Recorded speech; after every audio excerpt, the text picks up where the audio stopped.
Вече свършихме този ден. Да видим, ние това мълчи. Тук има нещо интересно. Кафе и тостър. Кафе и тостър. Може. Ще си спомняме тези хубави моменти от практиката. Ще си спомняме професионалната практика. Има и успешни реализации. Да, това е младият предприемач Хлебар. Здравейте, намираме се пред хлебара на Ангелов. Сега ще влезем вътре да видим как действа процесът и да се запознаем, разбира се, с предприемачът, който се занимава с тази работа. Добър ден! Добър ден! Какво може да ми предложите? Това, което имаме в момента, селски бял хляб, по-различен от точно приетото, и царевично хлябче, което съм извадил преди не повече от 20 минути. Селски хляб, защо му се вика селски? Каква е разлика смисъл? Селският хляб, за да може да бъде различаван от другия вид бял хляб, който прави. Защото е много плътен. От традиционните рецепти, когато са правени преди години, хлябовете, които са били печени в селата, те са били много плътни, избити и тежки хляб. Честно казано, моята работа е по-скоро да го направя, да го отгледам и просто да го продам. Благодаря много. Тук що си купихме толкова и пресен вкусен хляб от хлебар на Рангелов. А сега предстои да разберете как самият процес се развива вътре в установката. На хората, които са решили да се развиват в дадена насока, съвета, който бих им дал, е пълна отдаденост. Без да правят компромиси за личния си живот, тъй като живота е пред вас. Ще говоря конкретно на теб, тъй като си на моите години, ти си на 20 години. Живота е пред теб, както пред теб, така и пред мен, а за това се хвърлям директно в джаза. Наистина наложи ми се да забравя нощни заведения, въпреки че не ми липсват.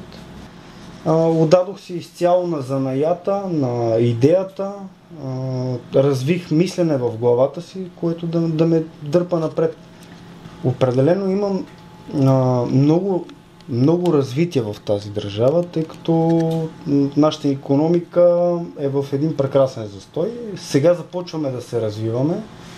Добре, ако имаш право, примерно, да избираш дали в България би продължил своето развитие или в чужбина, кое би предпочел? В България. Добре. Държавната икономика се правят от чуждестранни инвеститори. Българските инвеститори са от порядъка на моя личност, която е 40 квадрата. В смисъл, аз не мога да дам работа на повече от 2 души.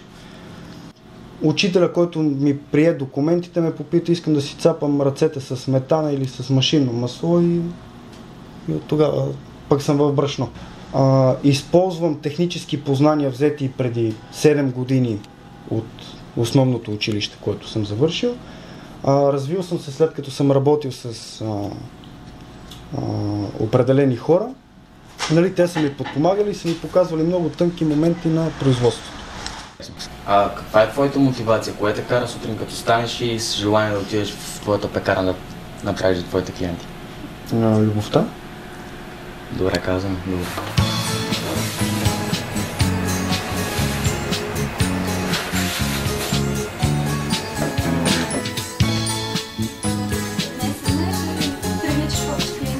Реално на мен това ми е живота. Не, смисъл на мен това ми е живота месен. Вижте, всичко е свързано с нашата професия. Няма да станем без хляб. Така е. И професия, и бъдеще. Тони, нещо ново за матурите? Доколкото знам, нищо ново. Той е рано още, само мокрите са нови. Вижте, това е първият директор на училището Марин Маринов. А спомняте ли си първата среща с него? Какво разказа тогава? Как е създал училището? И?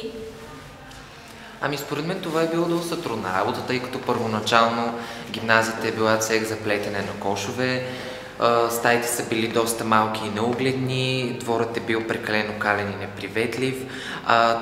На фона на всичко това е трябвало да се мисли за създаване на учебен процес и за колбасарска работилница. Знаете ли, че това е първото училище в България? Малката сграда е била администрация, която се е ползвала за спални помещения. След това мазето става колбасарска работилница, която за съжаление вече не действа.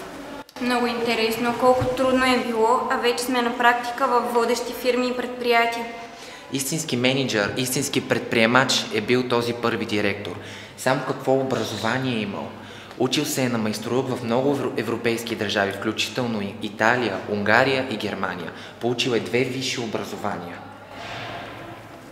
Предприемачеството означава нови знания, начинания и много труд. Швейцарският министър на образованието господин Амброджи ни беше на гости. Леле, какви фотографии! Мисля, че беседите тази, нали? Помня, че Миш от 11-я клас беше в центъра на вниманието. Ей, зайци, харесвате ли професионалното обучение? Да, много интересно. И кои часове са ви любими?